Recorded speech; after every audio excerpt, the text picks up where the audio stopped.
ago, so it was probably 3 or 4 days ago. I'm surprised you didn't hear about it. Nah, dude, man, please. I've been sorry to drop that on you today. Yeah. Nah, it's okay. That's I mean, it's. And nice where the to hell know have you been that you didn't bits hear of your about childhood it is too? dying off. I know, piece even I by heard about it. piece. Right. Wow. Okay. Thank you. Way to rub it in. It's like, yeah, I heard about it. P. Where were you? Like, Yeah, right? I don't know about any of the stuff we're talking about today, but I did hear about that. Man, this is my support structure, y'all. Just a heads up. Mm-hmm.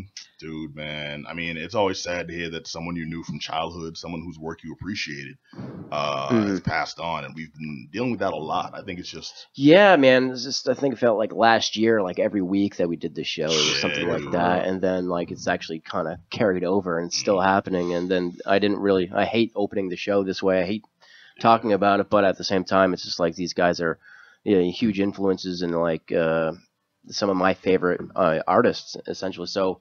It's definitely something I've been thinking about, and like I've been going back, like I said, and watching these movies, and it's given me a little bit of comfort, I guess. Well, I'm glad you at least got to check out his work, in acknowledgement and homage, Yeah. Sure, yeah. But how old was he when he passed, man? Because I don't know. He was up there. I mean, he definitely had left a long body of work too. You know what I mean? He wasn't a slouch. He 20, 30 plus movies. So he was getting up there in age. I don't know. Like I said, I don't know how sick he was. I don't know like what it was over the last few years. I know he was working on some TV show, and the TV show aired that episode, and they did a little thing to him as well at the end of it. But yeah, still a major bummer, a major blow for film. Yeah, dude. I mean, rest in peace, dude. Absolutely. So yeah, that's all I have anyway. All right, so. Bring me down, dude.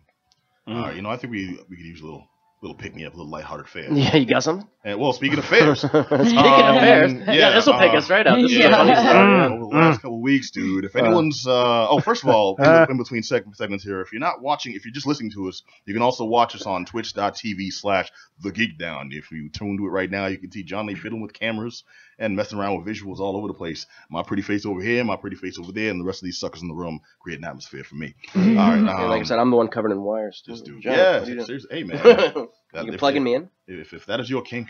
All right, but no, tentacles dude. Maybe. Wow, we're recording from Japan, yo. No. The actual story here is the Fyre Festival. If this name sounds familiar to anybody, yeah. Recently, the Fyre Festival, company in collaboration with Ja Rule of all people. Yeah. Hey, don't throw Ja under the bus. I'm throwing Ja under the bus. After that toast he gave to it, I'm sure you read that. I did read that. Yeah. Oh my Say God. It ain't so, Ja. This man is a prominent figure. Anyone who doesn't know, this was a festival, a music festival that was supposed to be held over the last couple of weeks. For well-to-do millennial turds. Yeah, pretty much. Yeah. It's like Coachella in the Bahamas. In the Bahamas. While saying this, it wasn't particularly targeted to you. You gotta be in this tax bracket to come. It wasn't like that. Yes, it was. The ticket prices, kinda, but the ticket prices kind of implied that. We're talking like upwards of 5,000. No, that's starting, bro. They had packages for $250,000 packages, man. What? Like from $5,000 to $250,000. Like you got that much disposable income. My level of sympathy is not really there. But I'm sorry, Pete. If you want to take out a bank loan to see Ja Rule in 2017, and Blink 182, Blink 182, a bunch of other bands. Oh yeah, that's not. The best I've heard about it is the firsthand report of this guy who was hired to do it, and then he ended up quitting because he's like, this is not going anywhere. Like he sensed it, like as soon as he stepped on. Because when he was boarded, this was supposed to happen like relatively quickly as when he got hired, and he's like, none of the legwork has been done. Yeah, people that like got people, hired there was no vendors there, there was no campsites, nothing was built, none of the bands had been paid. Yep. Anyone who's not familiar with the total story, people bought tickets to this show. It was basically targeted toward more affluent, well-to-do people, probably suffering from affluenza. But they bought tickets and went to this island in the promise of a festival spanning 2 weeks. It was going to be featured on a private island, formerly owned by Pablo Escobar, featuring all the butt-naked models and stuff you want. Yes. Yeah, it was supposed to be like this the island that they flew the cocaine. I was watching the Netflix series. Was this the island they bought? This was not. The whole thing was one big snow job. The island was not owned by Pablo Escobar. It was just like a gravelly man. That's why all these people spent $25,000 to go. They're like, we could just dig around, find Hey man, we'll find the stash, dude. I'm gonna go search for arrowheads for 5 hours. Exactly. The island was not owned by Pablo Escobar. The island was not a private island. There was sands hotels all over the place. Employees lived there and stuff. And it was also not an easily accessible place. Like it was like highways to and from. Right. So when stuff went bad, when the weather went awry, when they didn't have any campsites or food or water, that's all people got. They paid all this money thinking, yeah, man, we're gonna go in get all these huge accommodations. Meals by some who's the famous chef? I don't know. Wolfgang Puck. Oh, jeez. It was like Wolfgang Suck. Yeah. Wolfgang Suck. Yeah. I mean, it was we got Chef Paul Jones, son. It's like Prudhomme. Isn't he dead? Don't worry about it. Just come. Give me some money. Yeah, but I think the original push for this too was like, people come to this and then you can rub elbows with models, and it's kind of like a networking event as well as a concert too. It was just laid rub elbows with models. Well, that's the thing. Supposedly, now here's what gets me. This was supposedly the first one of these ever, and it was going to be an annual event. We'll fly out and see it, and so. Yet they had all this footage, this dope ass concert with Blink 182. Word, and they show Blink 182 concerts. Like this is the first whatever. Where do y'all get this footage from? What's all this going on? They hired people, and they hired nothing but like models. Everyone here is gonna be great looking. Everyone here was like a second and third place on America's Top Model. They had like, oh, it's beautiful wildlife and like models kissing like I don't know, what do you call it, like pet pigs and stuff. Yeah, I was gonna say there wasn't even any pigs. Yeah, that's all I see in the Bahamas. It's like, oh, these pigs swim with the pigs. Yeah, Kardashians in the advertising, everything. They shaved them down. And when people got there, oh Jay, you were particularly enamored with some of the accoutrements. You want to lay it on what they actually got what they actually found when they arrived on the scene. They had tents there, tents that were half built. So they had like small tents and big tents. The food accommodations, someone complained about how they paid extra for food. It was 2 slices of bread, 2 slices of cheese, and definitely like the bottom of the salad bowl salad. It was like really soggy and nasty. Yeah. So it's not even a grilled cheese. It's the bread not and even. Cheese. It was just legit. They got summer camp rations, man. It was worse than summer camp rations. It's like if they had summer camp ration, it'd been better off. Can't even like, get no chicken in the biscuit or anything. Minimum security prison rations. Nothing. Yeah, it was sounds pretty like prison rations. It really does. It was pretty bad. It was just folks were upset. They were heated. But the funny part, I mean, and Pat and I talked about this before the show started. My level of sympathy is no. And I know it's kind of like, you're the Thriller Priest. You should have some sympathy. No. But it's like, I mean, when you got that much disposable income to go to a place like this just because Kendall Jenner was there in the advertising, shame on you. You know what I mean? I should give you a Pepsi and say sorry and keep pushing. You know what I mean? Yeah, was there Pepsi, right? But I mean, it reminds me of get on the Wayne's World island. too, though. If you how are we going to get the bands to come? They will come. I mean, it's to the point where Blink 182 pulled out the Friday before. Yes, they did. You know what I mean? So a red flag would have popped up. The band that I really wanted to see pulled out. You know, that's one of the main issues. A lot of bands pulled out, and we come to find out they weren't getting paid after the fact. Exactly. Yeah, they weren't getting paid. And the organizers sent notices in advance to most of the acts not to show up. It's like, exactly. It's like, do not come out. And I'm like, okay, what were you going to entertain these people with? Why didn't they tell their guests? Customers? Yeah, their customers, the people they sold tickets to, not to show up. This whole thing was a debacle from point A to point Z, man. Yeah, and sounds like it.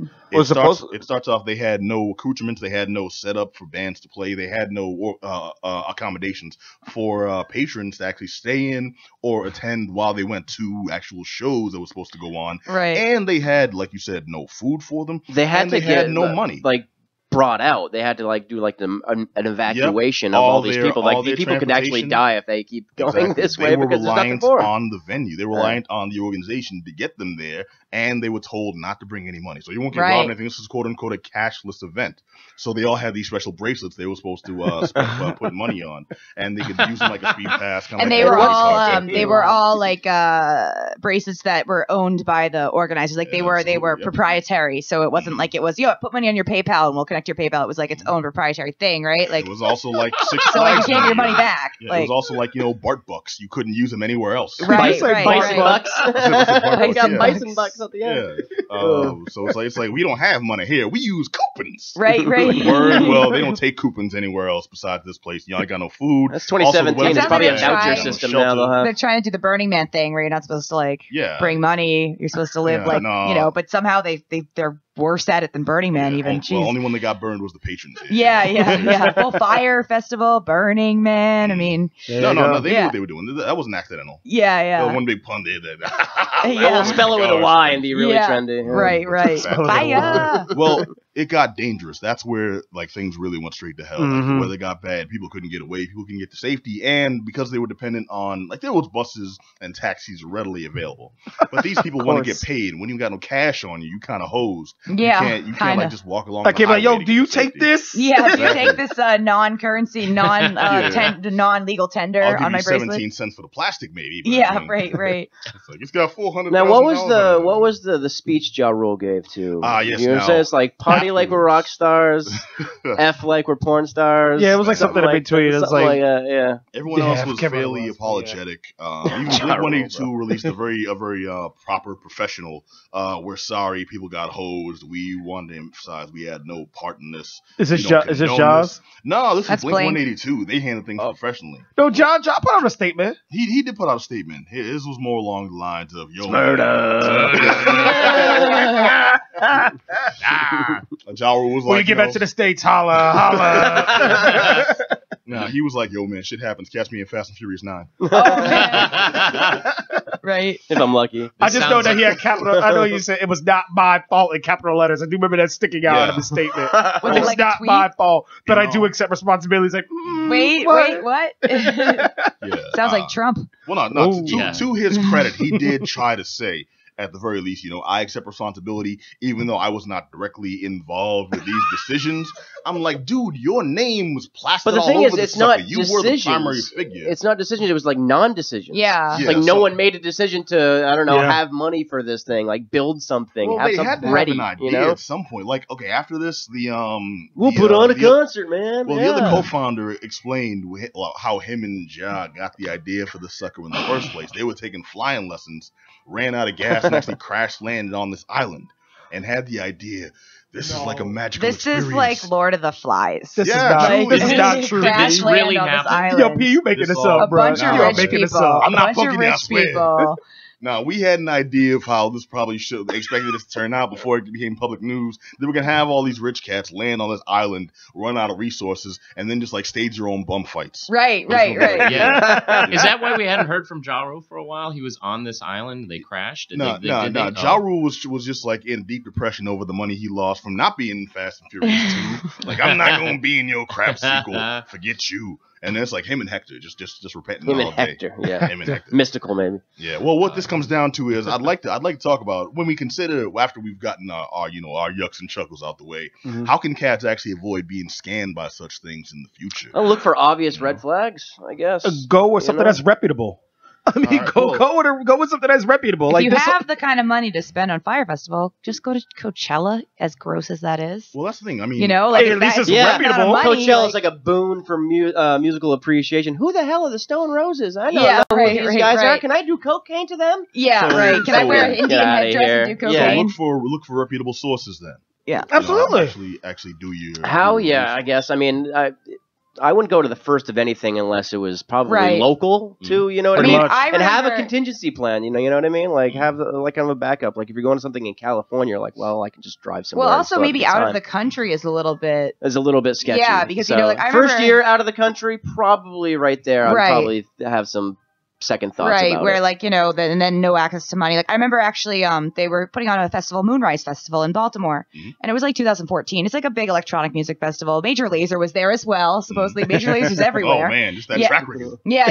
And well, they were also at Boston Calling too, and the first one, and I did go to that, and that was okay. But and they ended up. I think it was Steve's Productions put that on a Moonrise Festival, but they actually had never even gotten the permits from Baltimore to put this on. So like they had organized the whole thing, booked all the bands, all the stuff, but the city had never given them permission, so they had to like cancel it like 2 or 3 weeks in advance. But they did cancel it and get their fans their customers refunds and stuff. No, it sucked because we had taken the time off and we had been all planned for it. We had a whole plan. We were all excited, me and all my friends. So it was a downer that it didn't happen, but we did get our money back, and like we didn't get stuck on an island or even stuck in Baltimore for that matter. And they did put on a Moonrise Festival the next year, and I think a lot of people like took Bad Molly, Deed at it or something. I don't know, but it was also I don't know which one I would have rather have gone to, but it was. Well, okay. At least now you know the Steves. The Steves. All right. So the thing with Fyre Festival is the whole thing was one big cluster F. We've got a little long on this, but I do want to say if anyone has anything to say to chime in on this sucker, let us know your opinions, or maybe you were there. Hit us up. Yeah, we'll feel for you. If you made it back to the States. Yeah. How many people from Boston do you think there were there? Oh, actually, there's some paid young folks. I mean, there are a lot of folks from Manhattan. A lot of folks. I think in the NPR piece it was like Joe Blow, 23-year-old from Manhattan, said, Susie got money from Upper East Side. Said this. It was a lot of folks from New York who were there. Yeah. Right. Okay. Consider cats also who work on State Street. They on that first gig. Stuff like that. Well, anyways, if you have anything to say on this issue, you want to chime in, tell us how wrong we are, how right we are, you got a personal story, whatever, hit us up at Geek Down Radio. I'd actually really like to hear these. So especially if you have some special words for Adam, hit us up at geekdownradio@gmail.com, or you can go right to the website geek-down.com and hit us up in the contact section. All right, now, dude, Adam. You and I got to check out a very special independent movie. Yeah, very special. Yeah, you sent me basically a porno. I did not send you nice. a porno. I always appreciate your sending me mail. I sent you the independent movie that we were sent to. The name itself was just like, I heard that. What? I'm like straight sounding it out, making sure I'm saying it properly. I'm like, no, it's gotta be. I'm putting the wrong emphasis on the wrong syllable on this one. This can't be what it says. What's the name of this film, P, and how was it? An independent film called Below Her Mouth. Below Her Mouth. Below Her Mouth, yeah. And I mean, honestly, it's supposedly set up as a nice story of a lesbian finding herself and accepting these feelings that she's been taught to repress her whole life and leaving the life that she thought she was happy in, and blah blah blah blah blah. What it comes down to is nobody in this sucker were good people.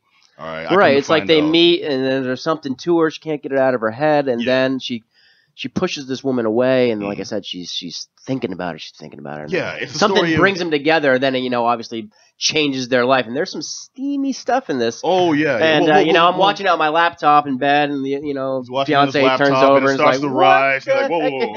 Yeah, launches it through the headboard. Yeah. All right, hold on. First of all, it's a movie about two women, Dallas and Jasmine. Yeah, and it's basically those aren't stripper names. Yeah, right. And one of them is like a roofer, right? Yeah, Dallas is one's a roofer, right? Yeah, Dallas the roofer. Dallas is your very stereotypical, mostly stereotypical butch lesbian. She has a job in construction. She's basically a sexual predator. She's very aggressive. She's like catcalling women as they walk by, along with her coworkers there. And actually, she owns the company, so her employees are catcalling. She can do whatever she wants. Then I own this piece. But her coworkers are following her lead, catcalling. So it's not even like it's not even like there's a bunch of gruff construction workers, whistling at women. It's like, nah, boss said it was okay. She's doing it herself. Yeah, right. Boss That's the example you got to set. Yeah, and we start off with Dallas, who's basically just like a cold. She's a sexual predator. She's picking up chicks, and then she's like real cold to them right after she gets done. Yeah, it's like every stereotype of like a Don Juan type dude you see. She's like the female variation of Mystery, the pickup artist from that reality show. And we follow Dallas. Dallas is the main character of this. I want to say protagonist, but that would mean that she's a good person we're supposed to like. Yeah, that's something you identify with. She's an anti-hero? For lack of a better term, Dallas is a dick, is what she is. Wow. Wow. Plain and simple. And Adam, you co-sign on that? Yeah. All right. Definitely. And as the movie progresses, we watch a couple of Dallas's exploits, and then we meet Jasmine. Jasmine is a kind of demure woman.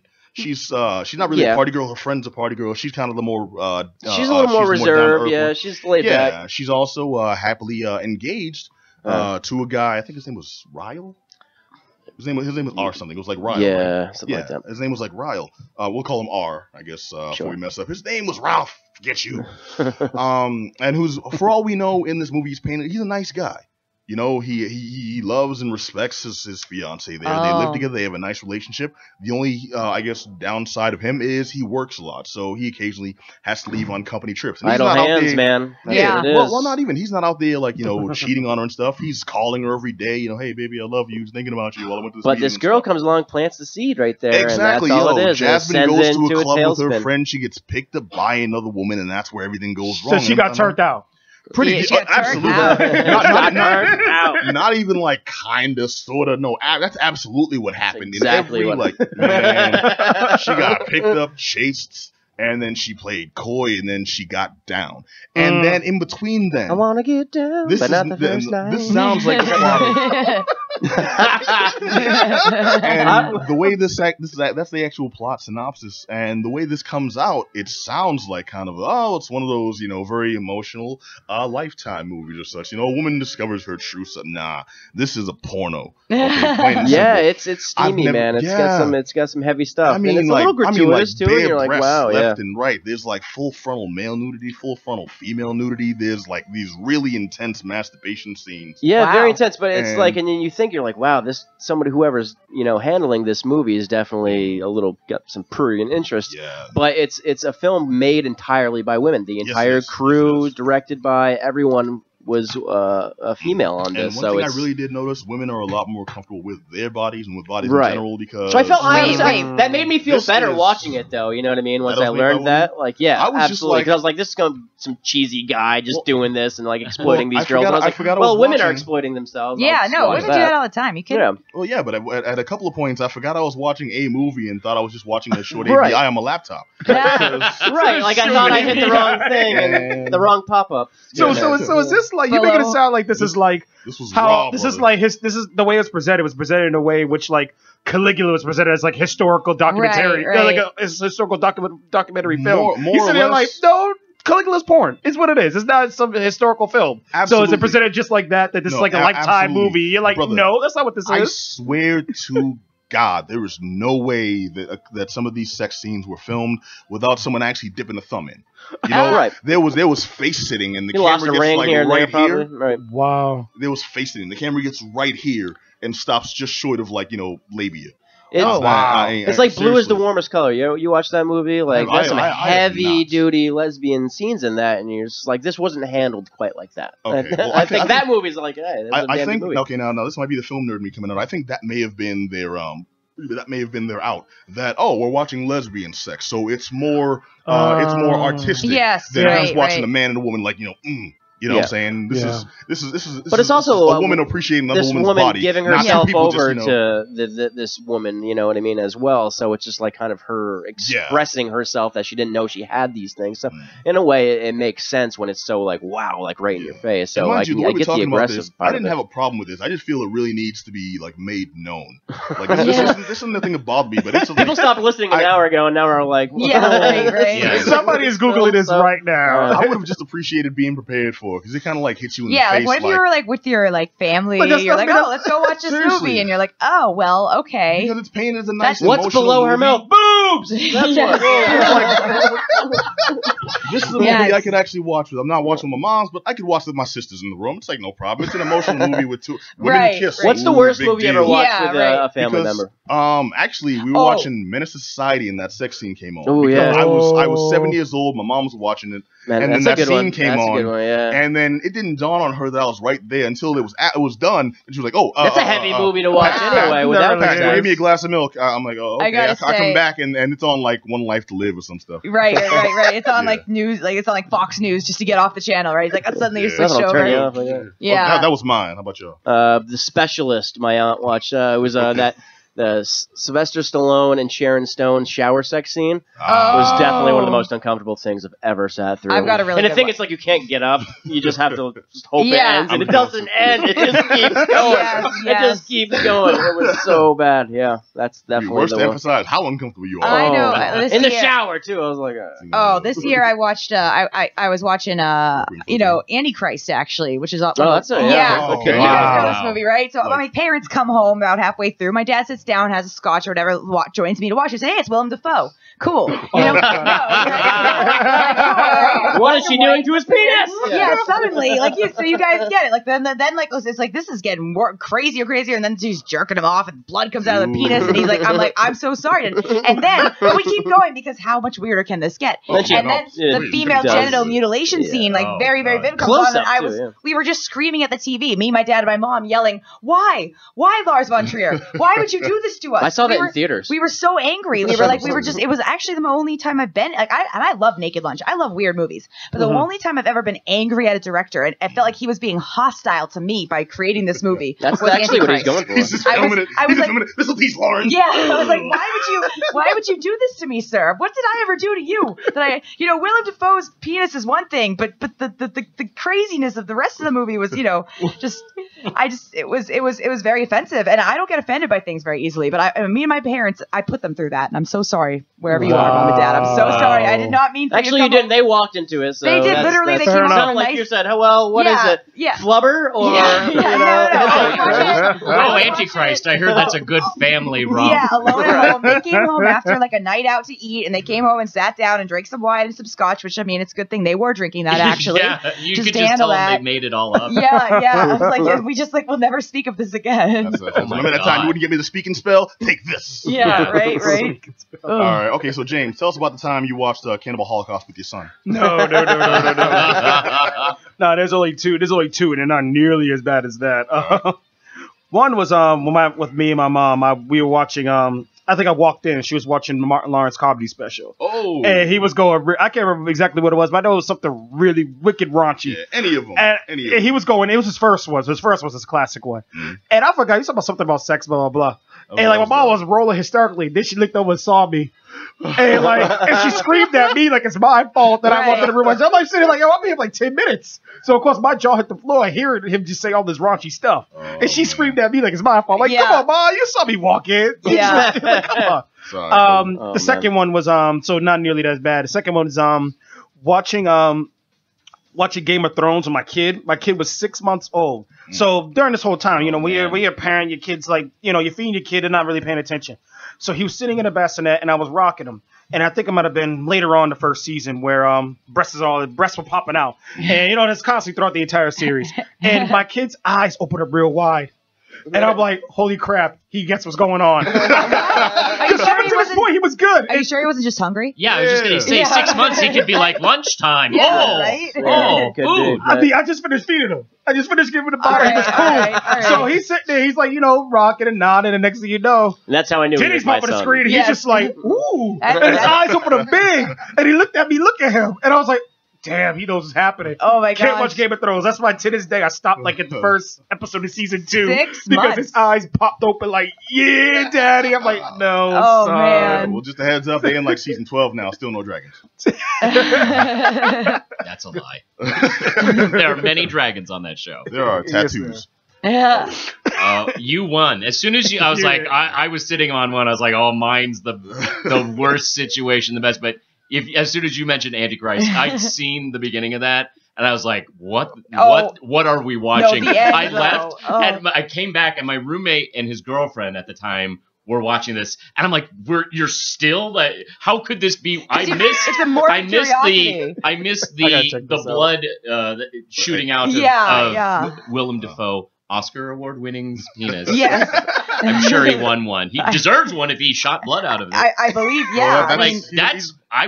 That's game over. I would get one of those time turners and just wipe my mind from seeing that. Oh, yeah. But I know the scene that you're talking about with the later mutilation and then like breaking her leg. I'm like, why are we doing this movie? Like what?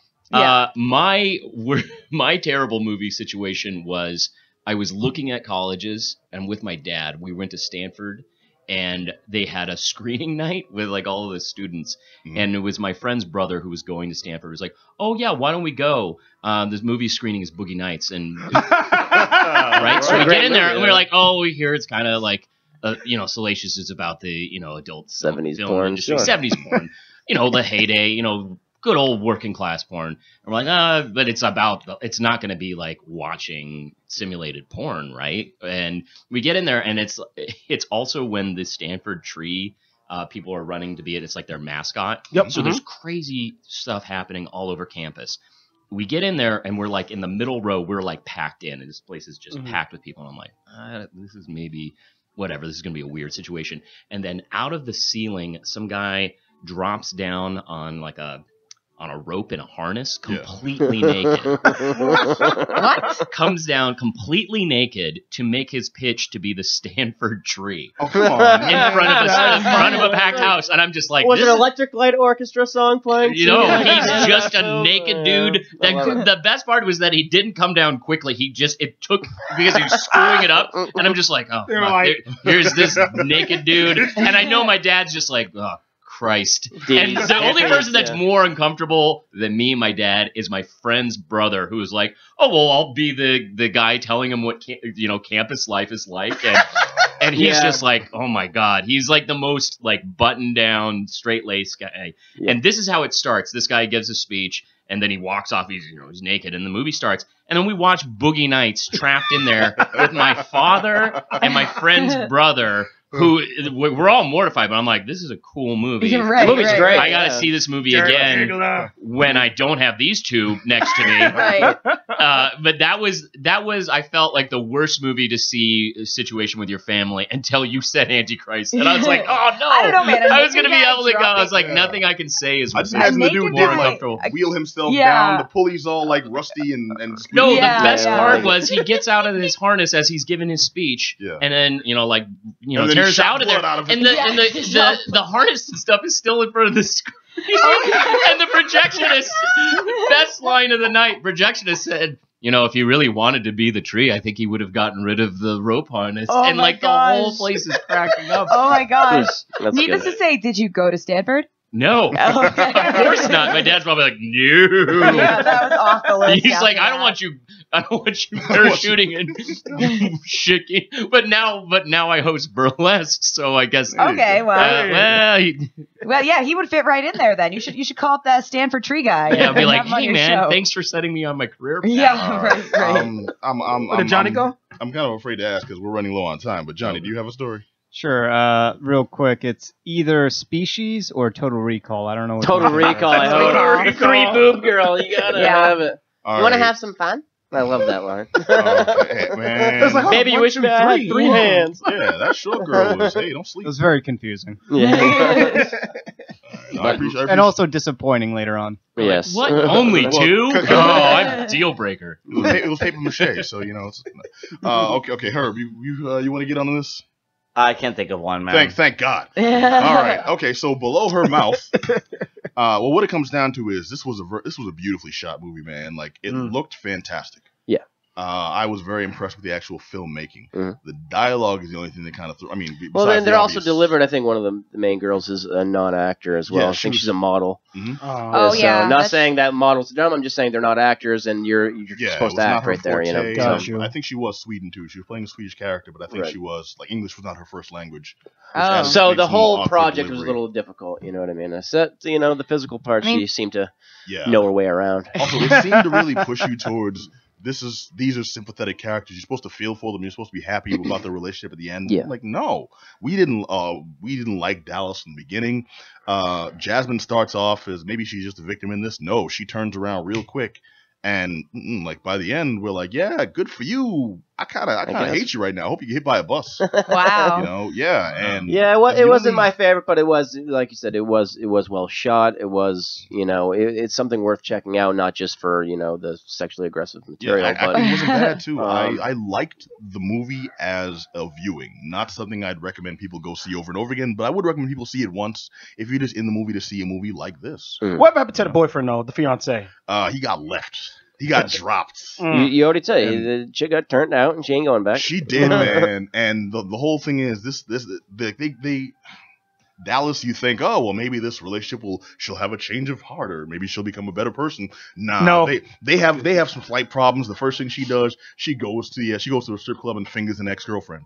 Oh wow! Like, damn, all right. May I finger her? Yeah, it's completely just uncouth. She's like, I'm not gonna get into details. Yeah, we don't. We're already running long. Yeah, but the movie's called Below Her Mouth. It actually was at a few film festivals. It was. I think it was like Toronto. Yes. Yeah, I think that's where it came out first. So I mean, it's people have seen this. People are enjoying it. So if it sounds like your cup of tea, which it might, I would definitely recommend doing that. But definitely look for it. Maybe your Pornhub subscription ran out. Yeah. It was no holds barred. It was no bars over holes. No bars over holes. Nice. All right. All right, what else we got? Dude, a game was played, my friend. Distance. I'm a big fan of racing games. Johnny, I know you're the game guy, but how are you on racing games? Oh, I love racing games. Okay, cool. The arcadey kinds, which this is it. I love a good arcade racer. I love combat races, especially where I can drive in like the opposite lanes and knock these suckers out. I love when I get points for creating larger and larger traffic jams and creating just mayhem. Yeah. I come from the F-Zero side of things, where it's futuristic F-Zero, racing. bro. So control I and love physics are F-Zero. non-existent in your world. What's that? Control and physics do not matter.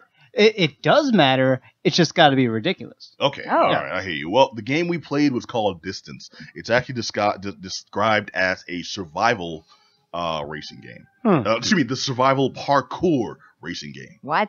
It's a lot going on. I would say it's less racing than it is anything else. I mean, you're not racing against anyone. Yeah, you're one car. You're one car, yeah. One car going on the a very distance. long, yeah. It's a He's going very full long speed. track. He's all alone. So it's not a racing game, which was disappointing. It's very much something else where you are responding to hazards on the track, and as the track sort of is changing things up, going upside down, twisting, and putting obstacles in your way, you're going to blow up if you ram into any of these things. Yes. So you want to avoid those to get the best time possible. So it's really like a time attack mode with, as Pat said, parkour, physics, and by physics I mean really crazy, ridiculous gravity. Yeah. The way you get around these obstacles is your car has certain abilities too. Like at one point you can jump the car, and then while in midair you can sprout rings. You know, you can also flip the car to drive on, I guess, pretty much the ceiling when the level itself shifts and twists. So basically the ground is no longer below you, but you don't have to drive on the ground below you. You can sprout wings, flip the car up, and drive the car above. Mind you, it never actually flips you. Like gravity is still the same. You know, you bring those wings in, you'll fall. You know, but you drive on the ceiling, and still that's how you stay alive. The game is really innovative in that respect. It's kind of like if you played Rage Racer back in the day. It takes a lot of those elements where the track is not limited to a standard road in front of you, drive it, turn here, turn there, and you're done. This is road becomes the wall, becomes the ceiling, becomes an open space where you just kind of have to fly your car through some rings, and then back on road. You know, you have to plan strategic jumps. You have to plan strategic banks. It's very non-traditional. I think that's where it gets its edge. I myself highly recommend it if you're a racing fan, because this offered a lot of challenges to the traditional racing styles. I would not recommend it to racing fans. I would recommend it to music, rhythm. I was gonna say it sounds like action. Rez. Yeah, It sounds like Rez. It's actually more. Rez is actually really good. And Thumper is the one that immediately came to my mind because Thumper is more recent. And this game, Thumper. I didn't play it myself. I actually have Thumper, and I've been playing it. I actually have Thumper. I've been playing it in VR and off of VR for Thumper. And this game, because it's so similar to Thumper, I tried this game out in VR. Now it's in early access, like super early access. Do not play this in VR. Yeah. Or you will explode. Or at least get sick. I played for like 5 minutes, and I immediately got motion sick. Right. Because it wasn't implemented correctly. So, and it's because it's a work in progress, I'd say maybe they're going to get it right. But for right now, do not get this. Stay away from it if you want to play it in VR. Okay, in VR, definitely don't get it. I recommend checking it out if it's just you're playing, flat screen, mostly because it's different. I've played tons of racing games. I like a certain kind of racing game because they offer new challenges, and sometimes if they offer the same thing, they just make it fun. I love the Burnout series because it's just a standard racing game, but it's a standard racing game where your goal isn't just to get from the starting line to the finish line. Your racing game is to create your mission is to create mayhem, and I love that because it adds something new. Also, it's great when you just had a tough day at work. You just want to cut me off in traffic. I got you. And this offered a lot of that. It's more of like a trial game thing. All these levels were like mini games rather than, okay, I'm in this environment experiencing this. No, this is just a challenge I got to get past, and the next one I got to get past, the next one I got to get past. It's like a bunch of mini games. I can jump into them and I can kind of have fun. I'm kind of challenged, but I'm not devoting tons of time to this. This isn't, your Assassin's Creed. So it's a good game to play stoned then. Because you're not gonna focus, you don't have to remember. It's very fast paced. It's pretty psychedelic. It does. The music is like pseudo. Yeah, so shrooms, right. Yeah, the music is pseudo retro wave. It's kind of like what you'd listen to in Hotline Miami. Aesthetically, it's very Tron. Yes. Oh, I like that aesthetic though. That's cool. No, it's great. I think it looked fantastic. Tron meets Knight Rider. Oh my God! That is just the greatest thing ever. Yeah. Dude, wait, Tron meets Knight Rider meets Blood Dragon. Yeah. What? Yeah, that actually fits it perfectly. Mhm. The aesthetics of Night Dragon, or Blood Dragon, But I would recommend this for 2D. I didn't play virtual, but it sounds like you wouldn't recommend. Do not, virtual. you will vomit. All right, but the game is called Distance. It's the survival parkour racing game. It's available now on Steam. It's still in development. Like, you can play a certain amount of it on Steam, but I recommend it. It's different. If you're a racing fan, highly recommend. If you're just a gaming fan, casually recommend if you're looking for something new to add to your repertoire. It's only an hour long. It's short. What's available right now. Cool. I think they'll expand that as it goes down. Yeah, and if they do, this is pretty much a no-brainer if you're a fan of that stuff. It's really good. All right, so another movie that only I got to check out. This one kind of upsets me, man. Hurts me a little bit. Is Sleight, the new motion picture starring, Dule Hill, and I had the brother's first name. I want to say Johnny Lattimore. Kenny Lattimore? What? No, not Kenny Lattimore, not the singer. I'll look it up and I'll have that in a second. But it's the new motion picture. Now the advertising pushed heavily that it's by the makers, the people who brought you Get Out, and people automatically think, "Whoa, wait, so Jordan Peele wrote this?" No, Jordan Peele did not write this. This is from the production house that brought Get Out. But at the very least, it does have some of that connection, and you see that in the fact that this movie has black people. That's what I figured. Yeah, that's their push, man. But this is a very different movie from Get Out. What it actually comes down to is this is a movie about Bo. Bo is a young man who is very likable, and he's got certain abilities. And by abilities, he's very smart. He's a good engineer, and he's also a street musician.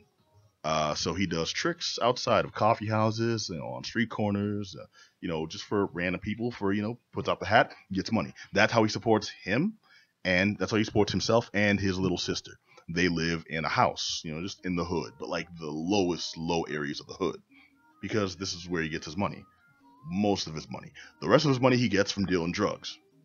And this part was left out of the advertising, and I think it's actually a major part of who he is as a person, because we see this is a story about a dude who basically gets by in life by selling drugs here and there, and he's kept it very simple. He stays out of the hardcore crime life.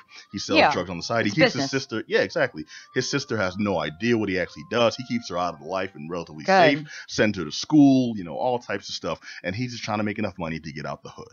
That in itself is a very stereotypical plot. Where it gets not stereotypical is this dude is selling to high-end people. He's selling to the rich millennials that would go to Fyre Fest. Yeah. And he's really just working towards a goal so he can get his sister out to a safer area. And he's working for Dule Hill. Dule Hill is an actor who we know as Gus from Psych. We really like Gus from Psych. Yeah. Yes. We like this dude. He's nice. He's funny. He's kind of corny. That's how most people He's pursue. safe black guy. Yes, exactly. He's very safe black guy. Most people perceive him from Psych.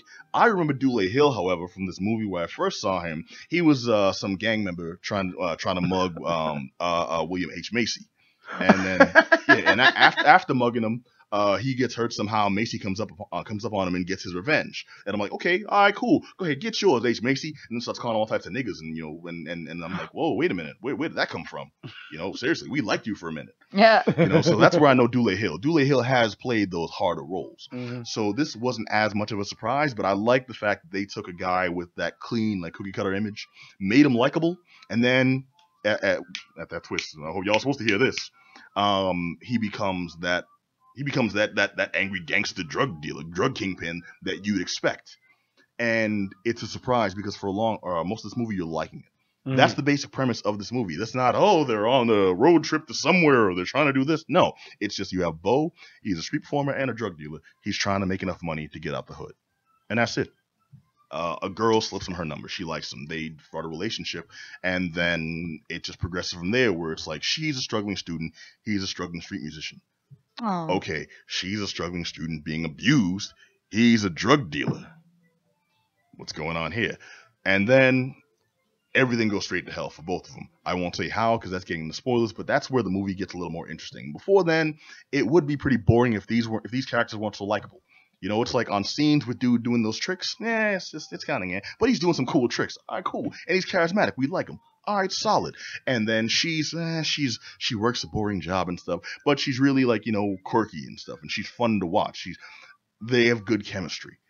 And then you meet Dule Hill, and it's like, okay, this drug kingpin, he's a nice guy. He's hooking his boy up and things. They have each other's backs. And then Bo's customers are people like Cameron Esposito, these like comedians in dramatic roles. I'm like, oh, this is where it's gonna start to suck. But no, I believe all of them, and I'm just having a good ass time. But I'm like, this isn't a movie. I'm just out with friends on Saturday night. What's going on? Right. Yeah. And then some stuff goes down, and then it becomes the superpower movie. I think this was very improperly marketed. As, it's a black superhero movie. You're going to have some powers left and right. It's going to be amazing. The Avengers with a Negro. Pretty much. Was anyone wearing, spandex in it? Or There was none of that. This movie kept within, realistic bounds. And I acknowledge realistic bounds for what you're talking about. Right, but it's very interesting. It takes a while to get there. That's, the main beef I have with the movie. It takes a while to get to the really interesting, quirky stuff. Everything I just described, that would be fine if this was just a movie on TV. It's a Saturday. Maybe it's rained in. I got nowhere to go. I'm just going to throw this on. It's all good. Watch it for a couple hours. It's like hanging with your friends. Time. Exactly. It's just a fun way to kill time versus I could watch Groundhog Day for the 9600th time. Yeah, right. But when it gets to the interesting point, suddenly sister goes missing. Okay, now we got to get into some stuff. What's going on? Who do we have to kill? And then stuff starts getting real for Bo. It's no longer, my drug dealer's a cool guy. We're just my drug supplier's a cool guy. We're hanging out. No, now it's time. Some dudes in our territory. We got to do some real stuff. Hold this dude down. We're chopping off limbs. So he's Breaking Bad. Yes. And it was beautiful when that happened because it's such like a 180. Oh, yeah. Everyone was really likable until stuff got real. And then suddenly, nah, man, you do this or you're next. It's like, whoa. Stuff got real. And Dule Hill, I'm very impressed with his acting because we know him as a likable guy. I even mentioned when I saw him playing the gangster, he was a little hardcore. This was like he was scary. And it takes a lot for someone to go from like that really likable guy to being scary. And especially when you know what he does in this movie and you still like him and then you don't. That's a good twist. That was solid acting. I definitely have to call that out. Besides that, I mentioned earlier before the show how I was impressed with comedians doing solid work in drama. The movie is called Sleight. It's out right now. I can't really call it anything else because there wasn't much to this movie. It's a very small production, which is something I do have to appreciate because they did a lot story-wise with not a lot location-wise or even budget-wise. This was a very small movie. Small in the terms of, we mentioned Chronicle earlier. When the kids get powers in Chronicle, it's still kept within, it's basically shot by hand camera. They use realistic locations you could go to on a weekend because it's supposed to be, these are real people who got involved in stuff. Well, in the situation, this is a real kid who was just trying to live a normal life doing some slightly illicit stuff, but stuff you got to do to survive in the hood. And they made it into a serious movie. When the powers came out, it was kind of a fake out to say it's a superhuman movie. It's a superpower movie, superhero movie, because it's not. It's just a dude who could do some extra stuff using what he could do. But that part was also dope because it was just like anytime you've been in that situation, it was the most satisfying culmination to a hood movie ever. Cool. Yeah, definitely. If I ever gotten some stuff, or back when I was in a position to get into some stuff, that's how I would have wanted to get out of it. And this dude just with some. Anyways, the movie's called Sleight, starring Dule Hill. And some other people. Why can't I see this dude's name? Directed by J.D. Dillard. Way off. Directed by J.D. Dillard. Dude, the movie was cool. Sleight, check it out. And don't pronounce it Slate. I made that mistake at one point. All right, now, one final bit we have on the show, my friend, is WWE Payback. Yeah. WWE Payback took place in San Jose, California. I'm not going to go through the whole thing with y'all. There are two big things in my highlight. But to give it quick down and dirty. It's, for the most part, you run a middle pay-per-view. For the most part, you kind of knew what was going to happen. Jericho got the belt from KO, mostly because SmackDown Live needs him. So it was a no-brainer when it came to that one. Rollins versus Joe will have to be my favorite match. I think Seth Rollins versus Samoa Joe, which is a great way it ended. The roll-up was just a nice way. It made both competitors look strong. Of course, Bayley dropped the belt to Alexa Bliss. It's typical Vince McMahon fashion at this point to have somebody drop their belt in their hometown, which is kind of dirty. It's like, come on, bro. I know typically in the past you will have the person from their hometown winning their hometown in front of their friends and family, and it's a great moment. But he's purposely now having people drop their belts in their hometown. Didn't Bret Hart refuse to lose All in Canada? Yes, he did. That's how the whole Montreal screw job happened in the whole 9 yards. Family just messing up though, man. It's just kind of shady, man. It's one of those sort of things where it's like, come on, man. You're purposely letting these people drop their championship belts at home. And it's like, come on, man. There's no need for that. But that's what he's doing. Well, we know the upright businessman Vince would never let something like that happen without knowing. Supposedly. The Hardys went up against Cesaro and Sheamus. Hardys won. My hope is that the way what happened after the match, Cesaro and Sheamus jumped them. My hope is that they finally bring the broken Hardys. That's what I'm hoping that it happens. Did one of them lose a tooth too? I saw. I think Sheamus kicked Jeff Hardy in the face and actually knocked his tooth out of his head. Oh yeah, I did hear something about that. We'll see. Matt, he ain't pretty no more. Hey, my hope is that finally Broken Matt and Brother Nero show up because this is why they got re-signed. Well, you want to tell them what happened after? They got jumped afterwards, and that's really what it is. I'll bit my tongue. That's all. Famous Cesaro. Oh, I mean, they ultimately jumped them because they felt they had sour grapes that they lost the match. I mean, there's really nothing more, nothing less. I think this is a cheap They went out ploy. dirty, though, man. There was a whole, shaking hands and all this BS. Yeah, it was. I mean, they shook hands and all that sort of stuff. I really think all it is just to set up the justification of bringing in Broken Matt and Brother Nero because WWE was in a battle with TNA, who the Broken Hardys were signed with, because Broken Matt was saying, this is my gimmick, my intellectual property. I made this. It's mine. I'm bringing it to wherever I want to go. TNA's beef is we spent all this money on you developing your gimmick to the point where we did a pay-per-view at your house on your property, named it after your gimmick. We poured a lot of money, production power into this. And your children. You're just going to take off and run with it? No. Potato salad. You give me some money. You giving us some money. Vince apparently paid them off. So, I mean, we'll see what happens with the WWE lawyers being a property that's being sold with an IPO. So that could have been millions. It was still pocket change to Vince. Absolutely. I mean, because my stock isn't dropping, so let's keep it pushing. Where am I at? Okay. Strowman versus Roman Reigns. Blah, just big dudes fighting. It's what it is. The only part that got a little weird and a little uncomfortable, and perhaps this is me being a little sensitive, is when Roman Reigns got a bloody mouth and he was supposed to be coughing up blood, and that the crowd was cheering that this guy was coughing up blood. My thing is this, whether or not it's kayfabe or fake or whether or not it's real, it looked a little real. It's one of those sort of things that you don't cheer that the guy is hurt. I know you can't stand his character. I know you don't like him, but to thank the guy for hurting him, for cheering that this guy is spitting up blood, that's just low. Bro, you talking about the same crew of people that would cheer cats getting body slammed onto thumbtacks. I mean, we all know that's part of the show. This is the aftermatch, man. It is you're cheering thank you to the guy for beating up the guy to spit up blood. You're cheering thank you to Strowman for Roman Reigns spitting up blood because you don't like Roman Reigns' character. Right. Part of me is just kind of we got to draw the line somewhere, man. I don't like the guy's character either, but I don't want the guy to seriously get hurt or be hoping that the guy really got hurt. My buddies are telling me I'm being a little sensitive on it. I'm like, I don't know. It just seemed a little weird. I think it's general compassion. I think that's generally not being barbaric. Is to, you know what I mean? Not wanting people to get mortally wounded or actually injured on something like that. And it's, this isn't the Coliseum. Pretty much. I mean, I'm assuming that it was all part of the gimmick, but it just seemed a little weird that everyone's cheering that this guy's coughing up blood. You know what I mean? It just felt a little weird for me. But overall, it was an all right fight. It's just what it was. What I want to highlight is two things. Well, one thing mainly now. The House of Horrors match with Bray Wyatt and Randy Orton. Honestly, the match was blah. I think Final Deletion, which was TNA's thing with the Broken Hardys, was a much better done product. Ultimately, what it was that the whole time I'm watching this, I'm thinking, did Vince McMahon just rent out this house to have this fight in, or did he build this setup from scratch? Because WWE is a production company, just like WWE Studios, just like what you mentioned with Sleight.